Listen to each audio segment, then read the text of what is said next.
Hello नमस्कार, आप सभी का मुकेश बैरागी एकेडमी में बहुत बहुत स्वागत है। हम राजस्थान माध्यमिक शिक्षा बोर्ड की बुक पढ़ रहे थे कक्षा 9th की। उसमें आज का टॉपिक है राजस्थान में जनजातियों के आंदोलन। हमने सबसे पहले 1857 की क्रांति पढ़ी है, फिर उसके बाद राजस्थान के प्रमुख क्रांतिकारी और राजस्थान के किसान आंदोलन। अगर आपने वो टॉपिक नहीं देखे हो तो सबसे पहले उनको देख लीजिए, फिर इनको देखना। और आज का टॉपिक है जनजातीय आंदोलन। जनजातीय आंदोलन के अंतर्गत मेर विद्रोह और भील विद्रोह और मीणा विद्रोह इत्यादि पढ़ेंगे। तो पढ़ते हैं। राजस्थान में स्थानीय सामंतवाद व ब्रिटिश साम्राज्य के मध्य अपवित्र गठबंधन का प्रतिरोध सर्वप्रथम मेर, मीणा व भील जनजातियों ने किया। तो किनको ने किया? मेर, मीणा और भील जनजातियों ने सबसे पहले प्रतिरोध किया। ये बुक राजस्थान के सभी स्टूडेंट्स के लिए उपयोगी है, तो ध्यानपूर्वक देख लीजिए और सुन लीजिए और रिवीजन कर लीजिए। विरोचित मेरों का विद्रोह। सबसे पहले है विरोचित मेरों का विद्रोह, यानी कि मेर विद्रोह। मेर विद्रोह का वैसे तो टाइम 1818 से लेकर लगभग 1821 के समय था और 1847 तक मेर विद्रोह चला था और उस पर नियंत्रण कायम रखा गया था। तो पढ़ते हैं। सबसे पहले क्या होता है कि अजमेर मेरवाड़ा क्षेत्र में मेर प्राचीन काल से ही अपनी वीरता के लिए प्रसिद्ध रहे हैं। क्यों? क्योंकि 1195-96 के ईस्वी के समय ना कुतुबुद्दीन ऐबक के अजमेर आने पर उसे पराजित करने के लिए मेरों ने अहिलवाड़ा गुजरात से, कहाँ से? तो अहिलवाड़ा गुजरात से सैनिक सहायता प्राप्त करने के लिए दूत भेजे। कुतुबुद्दीन ने मेरों को गुजराती सहायता प्राप्त होने से पूर्व ही विनिष्ट करने का प्रयास किया था कि कुतुबुद्दीन ने मेरों को गुजराती सहायता प्राप्त नहीं हो जिससे पहले ही विनिष्ट कर देंगे, लेकिन नहीं कर पाए। आक्रमण कर दिया मगर उसे मेरों के विरुद्ध सफलता नहीं मिली। दूसरे ही दिन गुजराती सेना के साथ मिलकर मेर वीरों ने कुतुबुद्दीन की सेना पर भीषण आक्रमण किया और कुतुबुद्दीन का सेनापति संघर्ष में मारा गया और स्वयं उसने घायल होकर अजमेर दुर्ग में शरण ली। सेनापति मारा गया था और कुतुबुद्दीन ने ना घायल होकर के कहाँ पे शरण ली? कुतुबुद्दीन ने अपनी सहायता के लिए गजनी में मोहम्मद गोरी को समाचार भेजा। अजमेर दुर्ग में शरण ली और फिर मोहम्मद गोरी को समाचार भेजना। गजनी से कुतुबुद्दीन की सहायतार्थ एक शक्तिशाली सेना आने पर मेरों को पीछे हटना पड़ा। 1311 ईस्वी में अलाउद्दीन खिलजी के जालोर आक्रमण, यानी कि जालोर आक्रमण कब हुआ था? तो 1311 इंपोर्टेंट डेट है, 1311 को के दौरान अड़सी मेर ने खिलजी सेना का डटकर, कौन से मेर ने? तो अड़सी मेर ने खिलजी सेना का डटकर सामना किया था। 1616 ईस्वी में मुगल बादशाह जहांगीर के अजमेर प्रवास के दौरान मेरों ने मुगल शिविर लूट लिया और शाही सैनिक कुछ नहीं कर पाए। कर्नल टोड ने भी मेरों के साहस और पराक्रम का उल्लेख किया। मेवाड़ और मारवाड़ की सम्मिलित सेना भी मेरों के पराक्रम के आगे पस्त रहती थी। मेरों द्वारा आबाद क्षेत्र अंग्रेजों के आगमन के पूर्व सीधे तौर पर किसी राजनीतिक सत्ता के नियंत्रण में नहीं था।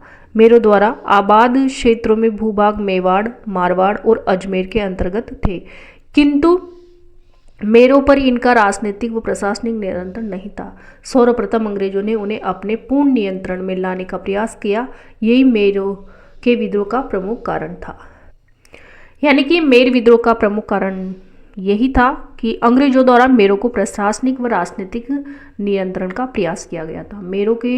अंग्रेजों के द्वारा मेरों पर प्रशासनिक व राजनीतिक नियंत्रण का प्रयास किया था, यही मेर विद्रोह का प्रमुख कारण था। अजमेर मेरवाड़ा किसे कहते हैं ना? तो अजमेर मेरवाड़ा के अंतर्गत मेवाड़, मारवाड़ और अजमेर, यानी कि मेवाड़, मारवाड़ और अजमेर का भूभाग आता है। उस क्षेत्र को अजमेर मेरवाड़ा कहा जाता है और उस भूभाग पर ही है ना मेरों द्वारा विद्रोह किया गया था। अजमेर मेरवाड़ा पे मेरों के द्वारा विद्रोह किया गया था। तो मेरों के द्वारा विद्रोह कहाँ पे किया गया था? अजमेर मेरवाड़ा पे। सन 1818 में अजमेर के अंग्रेज सुप्रिंटेंडेंट एफ फिल्डर ने चाक एवं अन्य गांवों जो मेरवाड़ा क्षेत्र के केंद्र बिंदु माने जाते हैं के साथ समझौता किया।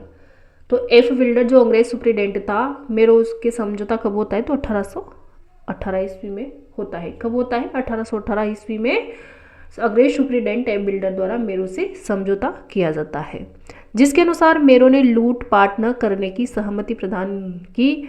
मार्च 1819 में बिल्डर ने किसी साधारण घटना को मेरो द्वारा उपयुक्त समझौते को तोड़ना सिद्ध करते हुए मेरवाड़ा पर आक्रमण किया।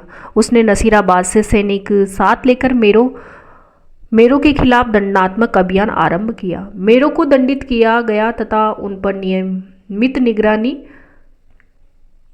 रखने के लिए मेरवाड़ा क्षेत्र में पुलिस चौकियां स्थापित की। इस प्रकार अंग्रेजों द्वारा मेरो को घेरने की नीति आरंभ की गई। अतः प्रतिक्रिया स्वरूप मेरो ने सन 1820 के आरंभ से ही जगह जगह विद्रोह कर दिया तथा उसने अपने क्षेत्रों से पुलिस चौकियों व थानों को हटाने का प्रयास किया। नवंबर 1820 में झाक नामक स्थान पर ब्रिटिश पुलिस के हत्याकांड ने अंग्रेजी तथा साथ ही मेवाड़ व मारवाड़ राज्यों को भयभीत कर दिया। यहाँ मेर विद्रोह अत्यंत व्यापक व भयानक था। तो जाक विद्रोह कब हुआ था? 1820 में। इनकी जाक हत्याकांड कब होता है? 1820 में। मेवाड़ व मारवाड़ यानी कि किसके बीच में होता है? मेवाड़ व मारवाड़ और अंग्रेजी सेना के बीच। मेवाड़ मारवाड़ और अंग्रेजी सेना के बीच जाक विद्रोह होता है। कब? 1820 ईस्वी में। याद रखना है इसको। राज्यों को भयभीत कर दिया। यहाँ मेर विद्रोह अत्यंत व्यापक व भयानक था।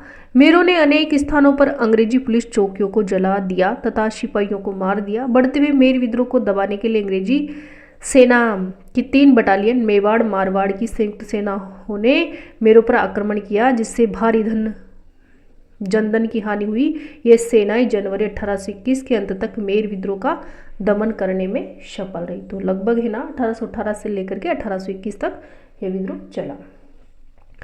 1822 ईस्वी में मेरों से गठित मेरवाड़ा बटालियन ब्यावर मुख्यालय पर स्थापित की गई। तो मेरवाड़ा बटालियन कब स्थापित की गई? 1822 ईस्वी में। कहाँ पे? ब्यावर में। ठीक है ना। मेर विद्रोह का इन्होंने दमन किया था। लंबे समय तक संपूर्ण मेरवाड़ा क्षेत्र ब्रिटिश नियंत्रण में रहा। ब्रिटिश प्रशासन 19वीं सदी के अंत तक कठोर दमनात्मक उपायों का सहारा लेकर मेरवाड़ा में शांति स्थापित करने में सफल रहा। 20वीं सदी के प्रारंभिक वर्षों में अंग्रेजों ने मेरू में समाज सुधार गतिविधियों का प्रारंभ किया। इस प्रकार अंग्रेज 1947 तक मेर विद्रोह को नियंत्रित करने में सफल रहे। तो मेर विद्रोह की शॉर्ट रूप में रिवीजन कर लेते हैं कि क्यों हुआ, तो क्या कारण था। क्योंकि अंग्रेजों द्वारा मेरों पर प्रशासनिक व राजनीतिक नियंत्रण का प्रयास किया गया था, इसलिए मेर विद्रोह हुआ। और अजमेर कहाँ पे हुआ? तो अजमेर मेरवाड़ा में, यानी कि मेवाड़ मारवाड़ और अजमेर के अंतर्गत भूभाग पे मेरों के द्वारा विद्रोह किया गया। सबसे पहले 1818 में एफ बिल्डर द्वारा मेरों से समझौता किया जाता है। जो अंग्रेज सुप्रीडेंट था एफ बिल्डर, उसके द्वारा अंग्रेज मेरों से समझौता किया जाता है। फिर एफ बिल्डर व जेम्स टोड द्वारा मेरों के गांव पर हमला होता है 1819 में। पुलिस थानों की भी स्थापना की जाती है। 1820 में ना जाक हत्याकांड होता है। जाक हत्याकांड कब होता है? 1820 में। और 1822 में मेरवाड़ा बटालियन की स्थापना की जाती है ब्यावर में मेर विद्रोह को दमन करने के लिए। और 1947 तक मेर विद्रोह पर नियंत्रण कायम रखा गया था। अगला है भील विद्रोह, जो कब हुआ था? 1818 से लेकर के 1860 तक। इनकी भील विद्रोह कब होता है? तो 1818 से लेकर के 1860 तक। भील मूलतः एक शांति प्रिय जनजाति रही है। वैसे तो वे अंग्रेजों के आगमन तक स्वतंत्र जीवन व्यतीत कर रहे थे तथा 1818 ईस्वी के पश्चात उनके ऊपर स्थापित अर्ध सामंती व अर्ध औपनिवेशिक नियंत्रण ने उन्हें विद्रोह करने के लिए बाध्य किया। 1818 ईस्वी में उदयपुर राज्य के भीलों ने अनेक कारणों से विद्रोह किया। एक तो भीलों पर कर थोपने के अंग्रेजी प्रयासों ने भीलों में असंतोष को जन्म दिया। इनके ऊपर कर थोपे जाते थे, इसलिए भीलों में क्या हो गया? असंतोष पैदा हो गया। दूसरा, अंग्रेजों की भील दमन नीति ने भीलों के मन में अंग्रेजों के विरुद्ध अनेक मनोवैज्ञानिक संदेह उत्पन्न कर दिए। और तीसरा है, ईस्ट इंडिया कंपनी की सहायक संधि के तुरंत पश्चात उदयपुर राज्य का आंतरिक प्रशासन जेम्स टोड ने अपने हाथ में ले लिया तथा उसने भीलों पर राज्य का प्रभुत्व स्थापित करने के लिए भीलों को अपने नियंत्रण में लाने के लिए प्रयास किया। चौथा, 1818 की संधि के पश्चात अधिकांश देशी सेनाओं को भंग कर दिया गया था।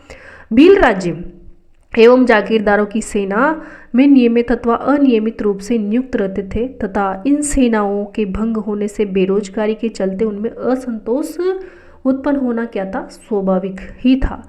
पांचवा था कि भील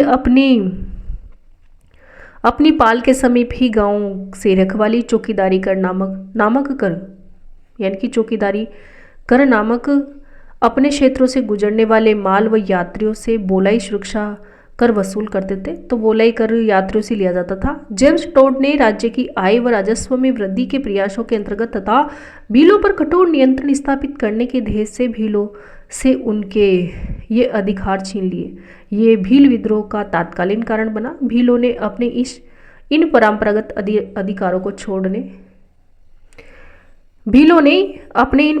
अधिकारों को छोड़ने से इनकार करते हुए अंग्रेजों व उदयपुर राज्य के विरुद्ध विद्रोह कर दिया। 1818 ईस्वी अंत तक उदयपुर राज्य के भीलों ने यह चेतावनी देते हुए अपनी स्वतंत्रता घोषित कर दी कि यदि सरकार उनके आंतरिक मामलों में हस्तक्षेप करेगी तो वे विद्रोह के लिए बाध्य होंगे। भीलों ने अपने क्षेत्रों की नाकेबंदी करते हुए राज्य के विरुद्ध बगावत कर दी। लंबे समय तक राज्य के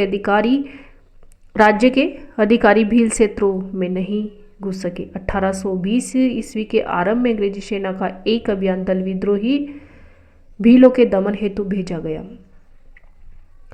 किंतु इसे सफलता नहीं मिली। अंग्रेजी सेना की इस असफलता ने भील विद्रोह और अधिक तीव्र कर दिया। आगे चलकर जनवरी 1823 ईस्वी में ब्रिटिश व रियासत की संयुक्त सेनाओं ने दिसंबर 1823 ईस्वी तक भील विद्रोह को दबाने की सफलता प्राप्त की। उदयपुर राज्य के भील विद्रोह से प्रभावित होकर डूंगरपुर व बांसवाड़ा, यानी कि अगर जनजाति बाहुल्य क्षेत्र की भील की जनजाति बाहुल्य क्षेत्र की बात करें ना, तो दक्षिण पश्चिम राजस्थान है जिसमें डूंगरपुर, बांसवाड़ा, मेवाड़ इत्यादि आते हैं। वहाँ पर भील ज़्यादा थे। तो डूंगरपुर व बांसवाड़ा राज्यों के भीलों ने भी अल्प अशांति उत्पन्न की तथा 1825 में आदिवासी विद्रोह की बिखरी हुई घटनाएं घटी। डूंगरपुर राज्य में स्थिति अधिक गंभीर थी, इसलिए भीलों के दमन हेतु अंग्रेजी सेना भेजी गई, किंतु वास्तविक संघर्ष आरंभ होने के पूर्व ही भील मुखियाओं ने मई 1825 में समझौता कर लिया। इस प्रकार का समझौता डूंगरपुर राज्य की सिमूर, वारू, देवल और नंदू पालो के भीलों ने किया। यानी कि समझौता किन्होंने किया, तो डूंगरपुर राज्य की सिमूर, वारू, देवल एवं नंदू पालो भीलों ने किया था। उपयुक्त समझौते के प्रावधान एक पक्षीय थे, किंतु इनके माध्यम से अंग्रेज लंबे समय तक डूंगरपुर राज्य में शांति बनाए रखने में सफल हुए। उदयपुर राज्य के भीलों ने भी कभी भी इस प्रकार की शर्तें स्वीकार नहीं की तथा अंग्रेजों व उदयपुर राज्य के समक्ष समर्पण नहीं किया। जनवरी 1826 ईस्वी में गरासिया भील मुखिया दौलत सिंह एवं गोविंद राम ने अंग्रेजों व उदयपुर राज्य के खिलाफ विद्रोह कर दिया। तो किसने किया? भील मुखिया थे गरासिया के, जो गरासिया भील मुखिया थे दौलत सिंह और गोविंद राम। तो दौलत सिंह और गोविंद राम ने अंग्रेजों व उदयपुर राज्य के खिलाफ विद्रोह कर दिया। 1826 ईस्वी में लंबी बातचीत के उपरांत दौलत सिंह के आत्मसमर्पण के पश्चात ये विद्रोह समाप्त हो गया। अंग्रेजों व उदयपुर राज्य ने 1838 ईस्वी तक भीलों के प्रति उदार नीति अपनाई, क्योंकि दमनात्मक सैनिक आक्रमणों के वांछित परिणाम प्राप्त नहीं हुए थे। यूं छुटपुट भील उपद्रव की घटनाएं जारी रही, किंतु कुल मिलाकर 1838 तक उदयपुर राज्य में शांति रही। 1836 में बांसवाड़ा राज्य में भील उपद्रव हुए, जिन्हें अंग्रेजी सेना की सहायता से बांसवाड़ा के महाराव ने तुरंत नियंत्रण कर दिया था। अंग्रेजों ने बल प्रयोग के उपाय नहीं छोड़े, बल्कि मेरवाड़ा बटालियन की पद्धति पर भीलों के विरुद्ध लंबी सैनिक योजना तैयार की, जिसके अंतर्गत भीलों पर नियंत्रण स्थापित करने के उद्देश्य से भीलों की सेना के गठन का निर्णय किया। अप्रैल 1841 तक, यानी कि अप्रैल 1841 में गवर्नर जनरल ने अपने सलाहकार परिषद की सलाह पर मेवाड़ भील कोर का गठन किया गया। तो मेवाड़ भील कोर का गठन कब किया गया? 1841 में। गठन को स्वीकृति प्रदान की। मेवाड़ भील कोर का मुख्यालय उदयपुर राज्य में खेरवाड़ा बनाया गया। तो मेवाड़ भील कोर के मुख्यालय की बात करें तो कहाँ था? खेरवाड़ा रखा गया था। एक बार दोबारा देख लीजिए इसको। अप्रैल 1841 में गवर्नर जनरल ने अपनी सलाहकार परिषद की सलाह पर मेवाड़ भील कोर के गठन को स्वीकृति दी। तो मेवाड़ भील कोर की स्थापना कब होती है? 1841 में। और मेवाड़ भील कोर का मुख्यालय कहाँ था? उदयपुर राज्य में खेरवाड़ा स्थान पर। मेवाड़ के भील क्षेत्रों में खेरवाड़ा एवं कोटड़ा में 2 छावनियाँ स्थापित की गई थी। तो मेवाड़ के भील क्षेत्रों में खेरवाड़ा व कोटड़ा में 2 छावनियाँ स्थापित की गई थी। अंग्रेजों के सैनिक उपाय कुछ समय तक ही भीलों को शांत कर रख सके थे। 1844 में बांसवाड़ा राज्य में चुटपुट भील विद्रोह हुआ। इसी समय माही काटा एजेंसी के अंतर्गत पोशीना गुजरात में एवं सिरोही राज्य के भील व गरासिया विद्रोह हो गए। बांसवाड़ा राज्य के भील विद्रोह को गुजरात में 1846 के कुमार जीवे वसाओं के नेतृत्व में गुजरात के भील विद्रोह से बढ़ावा मिला। बांसवाड़ा राज्य ने अपने वकील कोठारी केसरी सिंह को सहायता हेतु वेस्टर्न मालवा ब्रिटिश एजेंट के पास भेजा तथा अंग्रेजी सेना की सहायता 1850 ईस्वी अंत तक भील विद्रोह को कुचल दिया गया।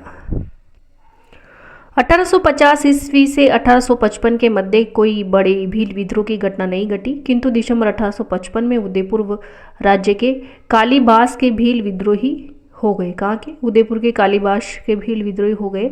महाराणा ने मेताई सवाई सिंह को एक सेना लेकर 1 नवंबर 1856 को भीलों के दमन हेतु भेजा। सेनाओं ने गांव में आग लगा दी तथा भारी संख्या में भीलों को मौत के घाट उतार दिया। 1860 ईस्वी तक निरंतर चुटपुट भील विद्रोह की घटनाएं घटती रही। 1857 ईस्वी की क्रांति के दौरान भी भील विद्रोह की संभावना थी, किंतु भील इस राष्ट्रीय क्रांति से अनभिज्ञ थे, इनको जानकारी नहीं थी तथा राजकीय पलटनों ने अंग्रेजों के प्रति विद्रोह नहीं किया। वर्ष 1861 में उदयपुर के समीप खेरवाड़ा क्षेत्र में भील उपद्रवों की घटनाएं सामने आई। 1863 ईस्वी में कोटड़ा के भील हिंसक गतिविधियों में संलग्न हो गए, जिसकी जिम्मेदारी मेवाड़ भील कोर के कमांडेंट अधिकारी ने उदयपुर राज्य पर सौंपी। क्योंकि राज्य के प्रशासनिक अधिकारी भीलों के साथ उचित व्यवहार नहीं कर रहे थे, इन आधारों पर हाकिम को स्थानांतरित कर दिया तथा सैनिक कार्यवाही व शांतिपूर्वक समझाकर भील उत्पात को शांत कर दिया तथा इसके पश्चात 1867 ईस्वी में खेरवाड़ा व डूंगरपुर के मध्य देवलपाल के भीलों ने उत्पात आरंभ कर दिया, जिसे मेवाड़ भील कोर ने कुचल दिया। यानी कि देवलपाल विद्रोह कब हुआ था? मेवाड़ भील कोर ने इसको दबाया था। तो 1867 में देवलपाल विद्रोह हुआ था और मेवाड़ भील कोर ने दबाया था। 1857 की क्रांति में भीलों ने भाग क्यों लिया? तो भील मीरा मेना ग्रासिया पलटने शांत थी, क्योंकि उनको जानकारी नहीं थी। ये सभी पलटने शांत थी, इनको 1857 की क्रांति की जानकारी नहीं थी, इसलिए इन्होंने भाग नहीं लिया था। 1872 और 72 से लेकर के 75 के दौरान बांसवाड़ा में भील विद्रोह होता है, लेकिन ये दबा दिया जाता है। अनेक घटनाएं होती है। बांसवाड़ा राज्य में चिलकारी व शेरगेट गांव में भील छापामार गतिविधियों के द्वारा अशांत रहे। 1873-74 के दौरान इन गांव के भीलों ने खुला विद्रोह कर दिया था। उनकी गतिविधियां मध्य भारत के सेलाना व झाबुआ राज्य तक फैल गई थी। 1881 से 1882 में उदयपुर राज्य के भील अंग्रेज व राज्य के विरुद्ध उठ खड़े हुए थे।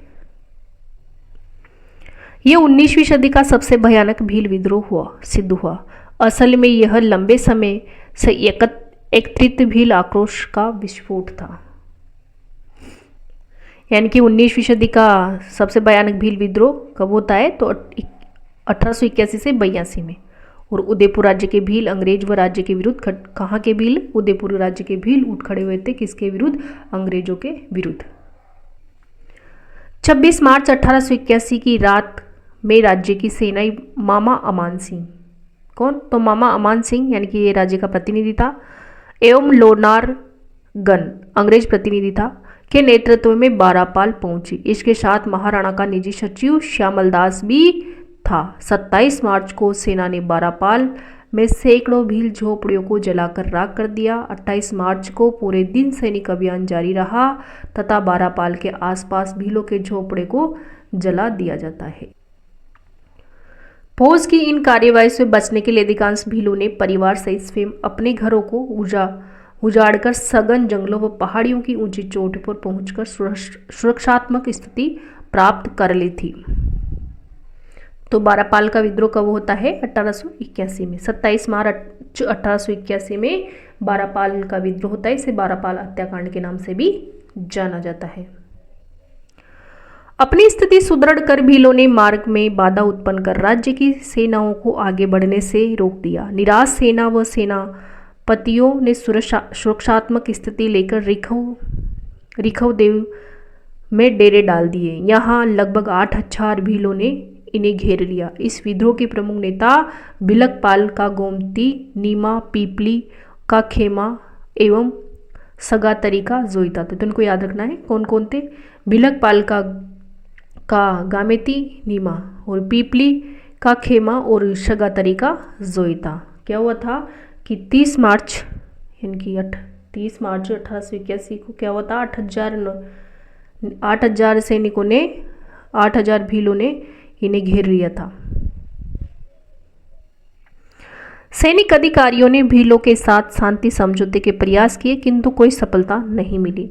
महाराणा के निजी सचिव श्यामल दास ने रिखव देव मंदिर के पुजारी खेमराज भंडारी के माध्यम से भील नेताओं से वार्ता आरंभ की। अंत में 25 अप्रैल 1881 की डेट ध्यान रखना है। 25 अप्रैल 1881 को भीलों के साथ एक समझौता हो गया। तो 25 अप्रैल 1881 को महाराणा सचिव श्यामल दास पुजारी खेमराज की सहायता से इनके बीच में समझौता हो गया था। राज्य के अधिकारी आधा ब्राड़ कर छोड़ने, भविष्य में भीलों को जनगणना कार्यों से कष्ट न पहुंचाने एवं विद्रोही भीलों को माफी देने पर सहमत हो गए। भीलों ने राज्य के नियमों के पालन करने का वचन देते हुए कानून विरोधी गतिविधियों में संलग्न न होने की स्वीकृति दी। उपयुक्त समझौते ने एक भयंकर भील विद्रोह को शांत अवश्य कर दिया था किंतु पूर्ण शांति स्थापित नहीं हो पाई थी। यद्यपि मेवाड़ की भील समस्या को 19वीं सदी के अंत तक पर्याप्त सीमा तक सुलझा दिया गया किंतु डूंगरपुर व बांसवाड़ा के भीलों पर विशेष ध्यान नहीं दिया गया था। अतः 20वीं सदी के प्रारंभिक वर्षों में डूंगरपुर व बांसवाड़ा राज्य में गोविंदगिरी के नेतृत्व में शक्तिशाली भील आंदोलन प्रारंभ हुआ। यानी कि इसको भगत आंदोलन और संप आंदोलन के प्रणेता भी माना जाता है गोविंदगिरी को।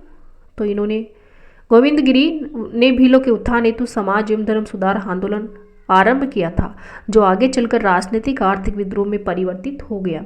गोविंदगिरी डूंगरपुर में बेड़सा नामक गांव के निवासी एवं जाति से बंजारा थे। तो कहाँ के निवासी थे ये? बेड़सा के। और कौन सी जाति से संबंधित थे? तो बंजारे थे।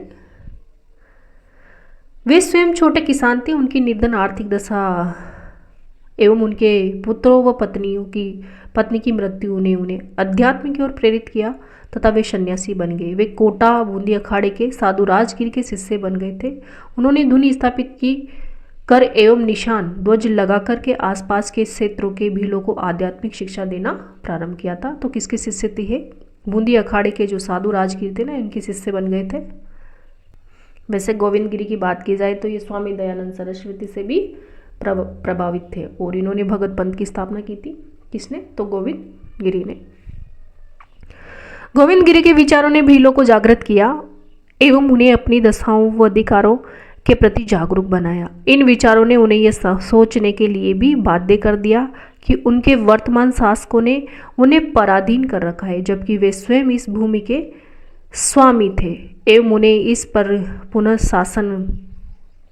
शासन करना चाहिए। इस प्रकार यह समाज एवं धर्म सुधारक आंदोलन आर्थिक एवं राजनीतिक आंदोलन में बदलता जा रहा था। गोविंदगिरी की उपयुक्त शिक्षा व कल्याणकारी गतिविधियों के कारण उनका भगत पंथ भी लोग में अत्यधिक लोकप्रिय रहा। तो भगत पंथ किसने चलाया था? तो गोविंदगिरी ने। गोविंदगिरी के बढ़ते हुए प्रभाव से राजा, उनके अधिकारी एवं जागीरदारी चिंतित होने लगे कि उनका बढ़ता हुआ प्रभाव कहीं उनकी सत्ता को पलट न दे। अतः ये गोविंदगिरी का चित्र है। वे इन उपदेशों अथवा प्रचारकों को अपने राज्य और जागीर की सीमाओं से बाहर निकल जाने पर बाध्य करने लगे, जिससे वर्गीय कटुता बढ़ने लगी तथा समाज एवं धर्म सुधार आंदोलन राजनीतिक स्वरूप प्राप्त करने लगा। सन 1908 में गोविंदगिरी ने राजपूताना छोड़कर 1910 तक एक कर्षक के रूप में गुजरात के सूत एवं हिडर राज्य में भीलों में कार्य किया। तो कहाँ पे? गुजरात में के सूत एवं हिडर राज्य के लिए। कब से कब तक? तो 1908 से 1910 तक। उन्होंने इन राज्यों के भीलों को जागृत कर उनका शक्तिशाली जन आंदोलन तैयार किया। हिडर राज्य के अंतर्गत पलटा में भील आंदोलन की ऐसी स्थिति उत्पन्न हुई कि वहां के जागीरदार ने भीलों के साथ 24 फरवरी 1910 को एक समझौता किया। इस समझौते के अंतर्गत कुल 21 शर्तें थी। कितनी शर्तें थी? तो 21 शर्तें थी जो भीलों के अधिकारों से संबंध रखती थी। इस समझौते ने राजस्थान व गुजरात के भीलों को सामंती शोषण के विरुद्ध लड़ने का उत्साह दिया। यह समझौता गोविंदगिरी के आंदोलन की सफलता कहा जा सकता है। सन 1911 के आरंभ में वह डूंगरपुर स्थित अपने मूल स्थान बेड़सा वास आए और वहां उसने धुन स्थापित की कर भीलों को आधुनिक पद्धति पर उपदेश देना आरंभ किया। सन 1911 में उन्होंने अपने पंथ को नए रूप में संगठित किया तथा धार्मिक शिक्षाओं के साथ साथ भीलों को सामंती और औपनिवेशिक शोषण से मुक्ति की युक्ति भी समझाने लगे। उन्होंने प्रत्येक भील एवं अपनी धुन स्थापित की तथा इनकी रक्षा हेतु कोतवाल भी नियुक्त किए गए थे। गोविंदगिरी द्वारा नियुक्त कोतवाल केवल धार्मिक मुखिया ही नहीं थे, बल्कि अपने क्षेत्र के सभी मामलों के प्रभारी थे। वे भीलों के मध्य विवादों का निपटारा भी करते थे। इस प्रकार अन्य अर्थों में गोविंदगिरी की समानांतर सरकार चलने लगे, किंतु दूसरे ओर राजा व जागीरदारों के द्वारा उनके शिष्यों का उत्पीड़न भी जारी रहा। बेड़सा गोविंदगिरी की गतिविधियों का केंद्र था। तो गोविंदगिरी की गतिविधियों का केंद्र का कौन सा स्थान है? बेड़सा।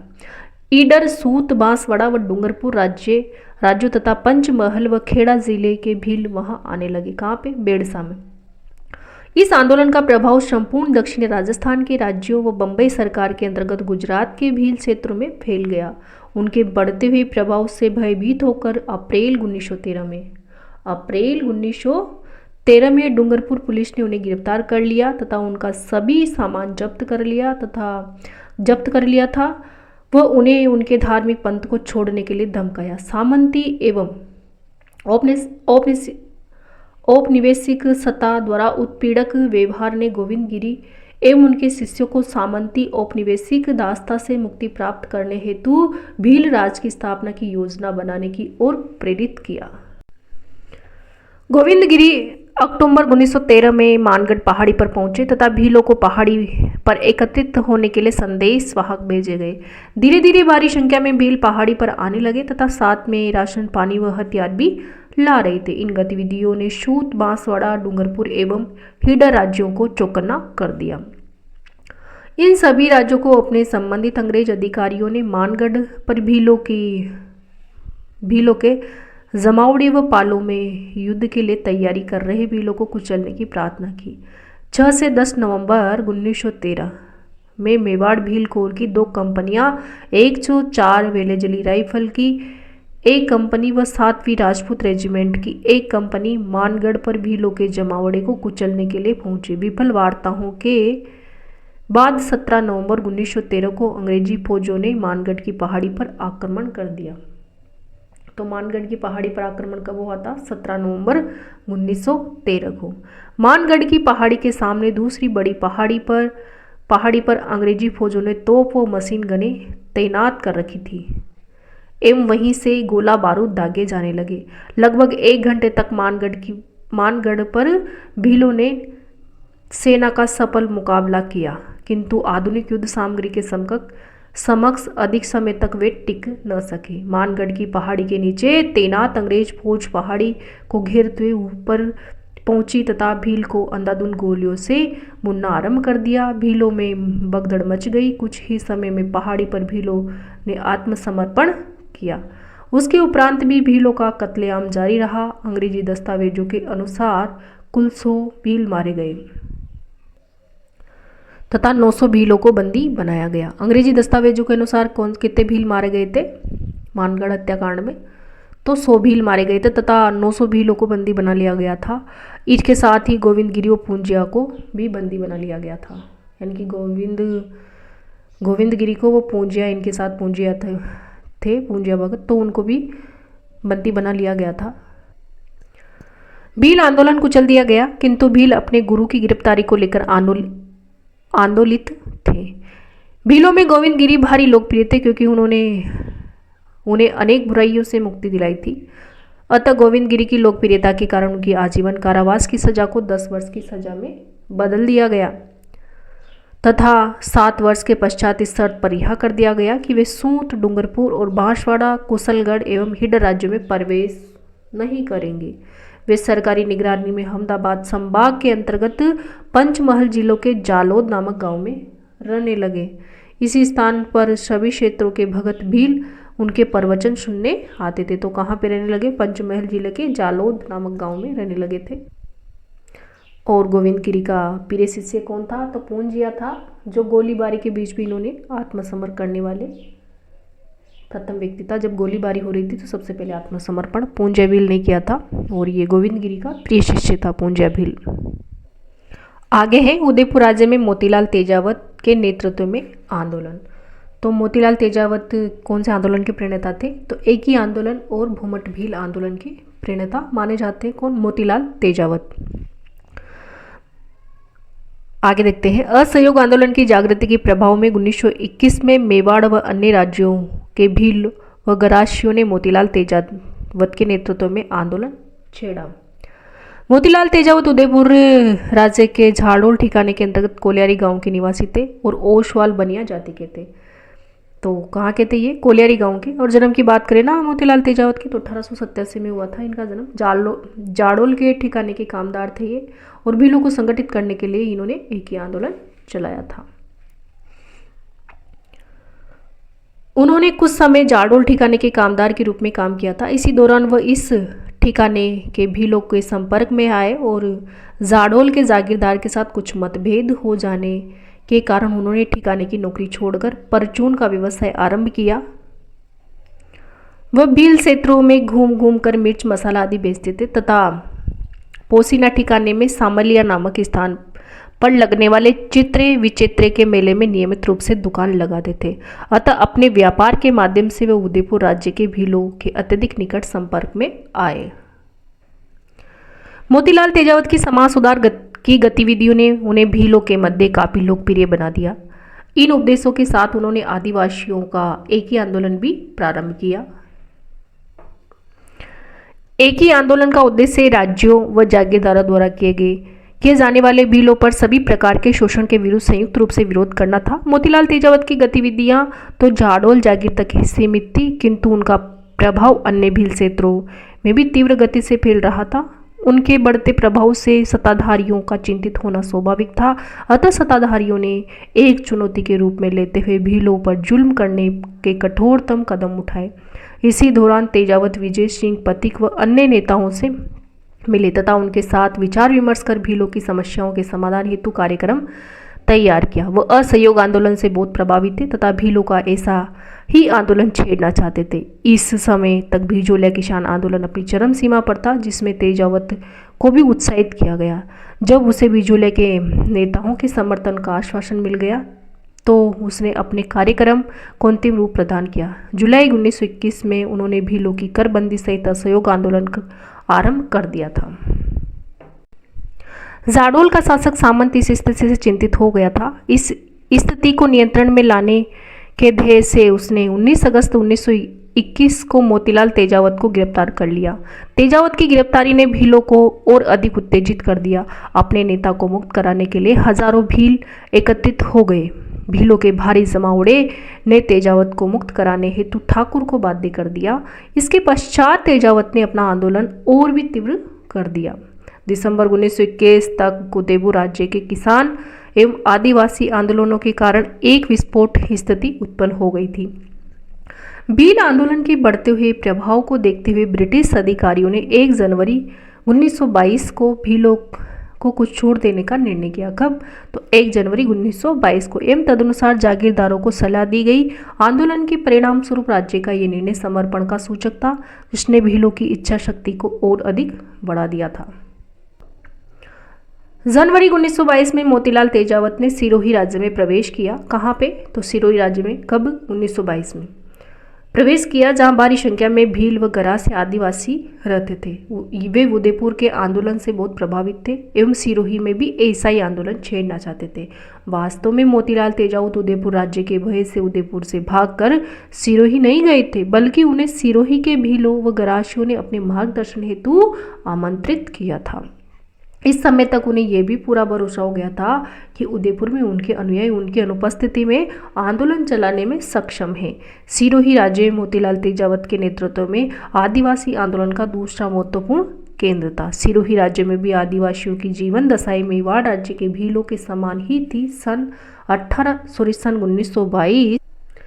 1922 में मोतीलाल तेजावत ने सिरोही राज्य के आदिवासियों के साथ संपर्क स्थापित किया। यहाँ भी उन्होंने उदयपुर के भीलों की पद्धति पर गरासी आदिवासियों में समाज सुधार के कार्य आरंभ की। उसने गरासियों के उत्थान हेतु समाज सुधार के साथ साथ एक आर्थिक संघर्ष भी आरंभ किया। जनवरी 1922 में तेजावत ने भ्रमण करते हुए भीलों व गरासियों की अनेक सभाएं की तथा उन्हें करबंदी व राज्य के साथ असहयोग हेतु खुला आह्वान किया। 11 फरवरी 1922 को कांग्रेस ने असहयोग आंदोलन वापस ले लिया था। कब लिया था कांग्रेस ने असहयोग आंदोलन? तो 11 फरवरी 1922 को। तथा ब्रिटिश अधिकारियों ने संपूर्ण भारत में किसान व आदिवासी आंदोलनों को शक्तिपूर्वक कुचलने की नीति बनाई। दीवान रमाकांत मालवीय ने गांधी व पथिक व राजस्थान सेवा संघ के नेताओं की सहायता से सिरोही के आदिवासी आंदोलन को समाप्त करने के प्रयास किए थे, किंतु अपने प्रयासों की असफलता से जूझकर गिरासियों के मुख्य गांव सियावा में कर वसूली के लिए सेना भेजने का निर्णय लिया। राज्य व अंग्रेजों की सेना ने इस गांव पर 12 अप्रैल 1922 को आक्रमण कर दिया। इस सैनिक कार्यवाही में अनेक गरासियों के जाने गए तथा फौज ने उनके घर अनाज व पशु जलाकर उनको भारी नुकसान पहुंचाया। इसके पश्चात भी सैनिक अभियान जारी रहा। 5 मई 1922 को सेना ने बलौरिया गांव पर आक्रमण किया। तो बलौरिया गांव पर आक्रमण कब किया? 5 मई 1922 को। तथा इस गांव का बहुत बड़ा भाग जला दिया। इसमें 11 आदिवासियों की जाने गई। 6 मई को भूला एवं नवावास नामक गांव को सैनिक आक्रमणों का शिकार होना पड़ा तथा इन गांवों की अधिकांश झोपड़ियों को जलाकर राख कर दिया। सिरोही राज्य व अंग्रेजी सेना की संयुक्त कार्यवाहियों ने भीलों व गरासियों का मनोबल तोड़ दिया था। ऐसी स्थिति में भूला, नवावास, वलोरिया व अन्य प्रभावित गांव के आदिवासी मुखिया सिरोही के दीवान और पॉलिटिकल ऑफिसर से 11 व 12 मई 1922 को मिले एवं एकी की शपथ तोड़ने हेतु सहमति व्यक्त की। इन अधिकारियों के समक्ष आदिवासी मुखियाओं ने एक ही आंदोलन की निंदा करते हुए इससे अपने आप को अलग घोषित किया। इस प्रकार सिरोही के आदिवासी आंदोलन को सत्ता पक्ष द्वारा कुचल दिया गया। अधिकारियों की मान्यता थी कि आदिवासियों ने एक ही आंदोलन को किसी राजनीतिक नीति के तहत स्थगित कर दिया एवं इस आंदोलन के पुनर्जीवित होने की पूर्ण संभावना है। अतः दीवान व अधिकारियों ने सिरोही के शासक को सुझाव दिया कि आदिवासियों को कुछ छूट व सहूलियत देकर ही पूर्ण शांति स्थापित की जा सकती है। मोतीलाल तेजावत ने 1923 ईस्वी के आरंभ में पुनः एक ही आंदोलन आरंभ करने का प्रयास किया, किंतु उन्हें सफलता नहीं मिली। फिर भी सिरोही राज्य में भाकर, शातमपुर, पिंडवाड़ा, इन स्थानों को याद रखना कि कहाँ पे? तो सिरोही में। सिरोही राज्य में भाकर, शातमपुर, पिंडवाड़ा आदि परगनों में अशांति बनी रही। सन 1927 में जाकर आदिवासी पंचों ने सिरोही राज्य के अधिकारियों के साथ समझौता किया। तत्पश्चात इन परगनों में शांति स्थापित की जा सकी। मोतीलाल तेजावत के नेतृत्व में आरंभ हुआ सिरोही व आदिवासी आंदोलन सही अर्थों में 1929 में तेजावत की गिरफ्तारी के पश्चात ही समाप्त हुआ। उदयपुर व सिरोही राज्य के भील व गरासिया 1921 से 1929 के मध्य तेजावत के नेतृत्व में अशांत बने रहे। राज्य जागीरदारों व अंग्रेजों ने अशिक्षित व भोले आदिवासियों पर सभी प्रकार के अत्याचार किए। इसी क्रम में सैनिक कार्यवाही की एक श्रृंखला आरंभ की गई जिसे आदिवासियों का मनोबल तोड़ दिया था। जनवरी 1924 के पश्चात तेजावत भूमिगत हो गए क्योंकि उनकी गिरफ्तारी पर उदयपुर, सिरोही व ईडा राज्यों ने पुरस्कार घोषित कर दिए थे। अधिकारियों की यह स्पष्ट मान्यता थी कि जब तक तेजावत को नहीं घेरा जाएगा तब तक आदिवासी आंदोलन शांत नहीं हो सकता। 3 जून 1929 को ईडा राज्य की पुलिस खेड़ब्रह्म नामक गांव में तेजावत को गिरफ्तार कर लिया। ईडर पुलिस ने उसे उदयपुर राज्य को सौंप दिया तथा विरुद्ध आपराधिक मुकदमा चलाया गया। सन 1936 तक इसमें कोई अंतिम निर्णय नहीं हुआ तथा तेजावत को जेल में ही रखा गया। तो तेजावत को गिरफ्तार कब किया गया था? 1929 में। सन 1936 ईस्वी तक इसमें कोई अंतिम निर्णय नहीं हुआ था। तेजावत को जेल में ही रखा गया। उन्हें 3 अप्रैल 1936 को जेल में इस शर्त पर रिहा किया गया कि कोई आंदोलनात्मक कार्य नहीं करेंगे तथा उदयपुर राज्य की अनुमति के बिना उदयपुर शहर से बाहर नहीं निकलेंगे। उदयपुर राज्य ने उनके गुजारे के लिए 30 रुपये प्रतिमाह भत्ता स्वीकृत किया। तो कितना? 30 रुपये प्रतिमाह। पुनः उन्हें जनवरी 1945 में बंदी बना लिया गया था जब उन्हें भूमठ क्षेत्र में प्रवेश करने की कोशिश की तथा उसे फरवरी 1947 में जेल से रिहा किया गया। आगे है मेना विद्रोह, इंपोर्टेंट है। 1851 से 1860 तक चला ये। नई भूमि व राजस्व व्यवस्था के प्रति अपना रोष प्रकट करने के लिए 1851 में उदयपुर राज्य के जहाजपुर परगने के मेणाओं ने अंग्रेजों के विरुद्ध विद्रोह कर दिया। तो किन्होंने किया? उदयपुर राज्य के जहाजपुर परगने के मेणाओं ने। कब? 1851 ईस्वी में। इस क्षेत्र के मेणा जाति पर्याप्त रूप में किसी भी राजनीतिक सत्ता से मुक्त थी। केवल महाराणा मेवाड़ की प्रतीकात्मक सत्ता स्वीकार करते थे।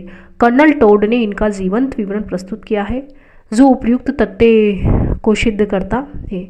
ये अंग्रेज ही थे जो इस क्षेत्र पर उदयपुर राज्य का कठोर नियंत्रण स्थापित कर सके। ब्रिटिश शासित अजमेर प्रांत के समीप स्थित इस मेना क्षेत्र पर राज्य की सत्ता स्थापित हो सकी। वास्तव में अंग्रेज आदिवासी समुदायों के प्रति पूर्वाग्रह से ग्रसित थे, इसलिए अंग्रेज इन लोगों के साथ बड़ी कठोरता का व्यवहार करते थे। 1820-21 में अंग्रेजों के द्वारा मेरों के दमन से मेना समुदाय के लोग भलीभांति परिचित थे। अतः जहाजपुर क्षेत्र में मेना समुदाय तथा अंग्रेज अधिकारियों के मध्य विरोध अस्तित्व में आया। सबसे पहले जहाजपुर क्षेत्र में आया। मेना व भीलों के विद्रोह केवल अंग्रेजों के विरुद्ध ही नहीं थे बल्कि वे संबंधित रियासतों के विरुद्ध भी थे जिनके माध्यम से अंग्रेज अपनी नीतियों को कार्यान्वित करवा रहे थे। तो मेना और भील विद्रोह केवल अंग्रेजी विरोधी नहीं थे बल्कि संबंधित जो भी रियासतें उनका सहयोग कर रही थी उनके विरुद्ध भी थे। महाराणा मेवाड़ ने 1851 में जहाजपुर परगने में नया हाकिम नियुक्त किया। नव नियुक्त हाकिम मेहता रघुनाथ सिंह परगने से धन किसको किया था? तो रघुनाथ सिंह को परगने से धन कमाने में व्यस्त था। उसने अपना ध्यान मुख्य तौर पर परगने की आय में वृद्धि तथा खर्चे में कमी पर केंद्रित किया। प्रशासनिक सुधारों के नाम पर जनता से धन वसूली की प्रतिक्रिया के फलस्वरूप बहुसंख्यक मेना समुदाय ने विप्लव का रास्ता अपनाया। विद्रोही मेनाओं ने न केवल राजस्व अधिकारी व सूदखोरों को लूटा बल्कि समीप स्थित अजमेर मेरवाड़ा के अंग्रेजों के प्रांत पर भी धावे मारे। अंग्रेज अधिकारियों की शिकायतों के आधार पर महाराणा ने हाकिम का स्थानांतरण कर मेहता अजीत सिंह को विद्रोही मेनाओं के दमन के कठिन कार्यों को पूरा करने के लिए उद्देश्य से हाकिम नियुक्त किया। वह उदयपुर से एक सेना लेकर रवाना हुआ। इसके साथ शाहपुर, बनेड़ा, भिजोलिया, बेशोड़ और जहाजपुर व मांडलगढ़ की जागीरदारों की सेनाएं सम्मिलित थी। इनके 2 गवर्नर जनरल इन राजपुताना के कहने पर जयपुर, टोंक व बूंदी राज्यों ने अपने राज्य की सीमाओं पर चौकसी पक्की कर दी जिससे जहाजपुर के मेनाओं को अन्य राज्यों के मेनाओं द्वारा सहायता व समर्थन की संभावना को समाप्त कर दिया। उदयपुर की सेनाओं ने छोटी लुहारी और बड़ी लुहारी नामक गांवों पर आक्रमण किया। जो मीणा विद्रोह के मुखियाओं के गांव थे। सेनाओं ने दोनों ही गांवों को नष्ट कर दिया तथा मीणा सपरिवार मनोहरगढ़ एवं देवखेड़ा की पहाड़ियों की ओर भागे। वहां उन्होंने रक्षात्मक स्थिति प्राप्त कर ली थी। इसी बीच जयपुर बूंदी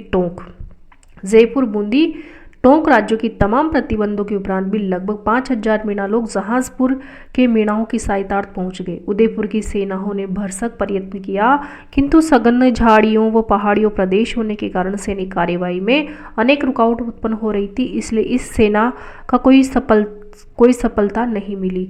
राज्य सेना के लगभग 57 सिपाही इस अभियान में मारे गए थे। दिसंबर 1854 में agent to governor general in Rajputana, Mewar का पॉलिटिकल एजेंट व हाड़ौती का पॉलिटिकल एजेंट संयुक्त रूप से सेना सहित जहाजपुर पहुंचे तथा जहाजपुर व इटोदा में 1 महीने तक रुके। जनवरी 1855 ईस्वी तक मीणा विद्रोही इस सेना के समक्ष आत्मसमर्पण के लिए बाध्य हो गए। भविष्य में मीणाओं का सामना करने के उद्देश्य से फरवरी 1855 में जयपुर, अजमेर, बूंदी व मेवाड़ की सीमाओं पर इस देवली में एक सैनिक छावनी स्थापित की। मीणाओं पर नियमित निगरानी रखने के उद्देश्य से छावनी के आसपास पुलिस थाने भी स्थापित किए गए। इस प्रकार मीणाओं का विद्रोह दबाया जा सका। 1855 ईस्वी में देवली छावनी को नवगठित अनियमित सेना का मुख्यालय बनाया गया था। कब? 1855 में देवली छावनी को नवगठित अनियमित सेना का मुख्यालय बनाया गया था। 1857 से 1860 के दौरान 42वीं देवली रेजिमेंट अथवा मीणा बटालियन के नाम से जानी जाती रही। 1921 की स्थापना की गई थी 42वीं देवली रेजिमेंट व 43वीं एरिनपुरा, यानी कि 42 देवली में 42वीं थी और एरिनपुरा में 43वीं रेजिमेंट को समाप्त कर दिया गया था। उनके स्थान पर मीणा कोर की स्थापना की गई। देवली में इस सेना का गठन राजस्थान में आदिवासियों के प्रति अंग्रेजी नीति का विस्तार कहा जा सकता है। वास्तव में इस तरह के दमनात्मक उपायों का विस्तार आदिवासी समस्या का समाधान नहीं था, किंतु नवगठित अमानवीय व अपवित्र औपनिवेशिक व सामंती मेल द्वारा स्थापित राजनीतिक सत्ता से और कुछ आशा नहीं की जा सकती। पुनः जनवरी 1860 में जहाजपुर के मीणाओं ने विद्रोह कर दिया था। वापस 1860 में महाराणा ने 29 जनवरी 1860 को चंदन सिंह के नेतृत्व में, किसके नेतृत्व में? तो चंदन सिंह के नेतृत्व में जहाजपुर की ओर एक सेना भेजी। उसने गाडोली व लुहारी गांवों पर आक्रमण किया। राज्य सेना ने गांवों को लूटा व आगजनी भी की। भारी संख्या में मीणाओं को बंदी बनाया गया तथा 6 लोगों को तोप से उड़ा दिया गया। मीणाओं ऊपरी स्थानों में नियमित उपस्थिति तोप दी गई। इस प्रकार जहाजपुर का मीणा विद्रोह अंतिम रूप से नियंत्रित हो गया था। वैसे मीणा आंदोलन जयपुर रियासत में भी होता है। जयपुर में 2 प्रकार के मीणा थे, जैसे जमींदार मीणा, चौकीदार मीणा जयपुर में रहते थे।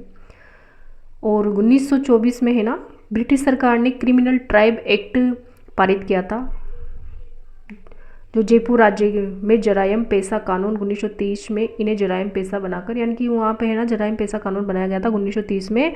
और इनको है ना स्त्री पुरुषों को वहाँ रोजाना थाने में हाजिर आने के लिए पाबंद किया गया था। तो वहाँ पर मीणाओं का विद्रोह हुआ था। जयपुर में भी कितने प्रकार के मीणा थे? तो 2 प्रकार के थे, जमींदार मीणा और चौकीदार मीणा। 1933 में वहाँ मीणा क्षेत्रीय महासभा की स्थापना की जाती है। मीणा क्षेत्रीय महासभा की स्थापना कब की जाती है? 1933 में जैन संत मगन सागर की अध्यक्षता में अप्रैल 1944 ईस्वी को मीणाओं का वृद्ध अधिवेशन नीम का थाना में होता है। पंडित बंशीधर की अध्यक्षता में राज्य में मीणा सुधार समिति होते हैं। पिछड़ों के मसीहा ठक्कर बाबा इस आंदोलन से जुड़ते हैं।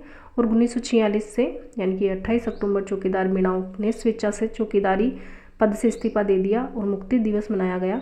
और 1952 में इस जो कानून बनाया गया था हाजिरी देने का, इसको रद्द कर दिया गया था, तो फिर ये समाप्त हो गया था। इस बुक में तो जहाजपुर के मीणा का विद्रोह दे रखा है, जयपुर के नहीं दे रखा, तो मैंने बता दिया। तो ये था आज का टॉपिक अपना, राजस्थान में जनजाति आंदोलन, जो कक्षा 9th की राजस्थान माध्यमिक शिक्षा बोर्ड की बुक के अनुसार है। तो वीडियो देखने के लिए आपको बहुत बहुत धन्यवाद। अगर वीडियो पसंद आई तो लाइक करें, शेयर करें और क्या करें, कमेंट बॉक्स में कमेंट करें कि ये आपके लिए बुक कितनी उपयोगी है, और चैनल को सब्सक्राइब करें। Thank you.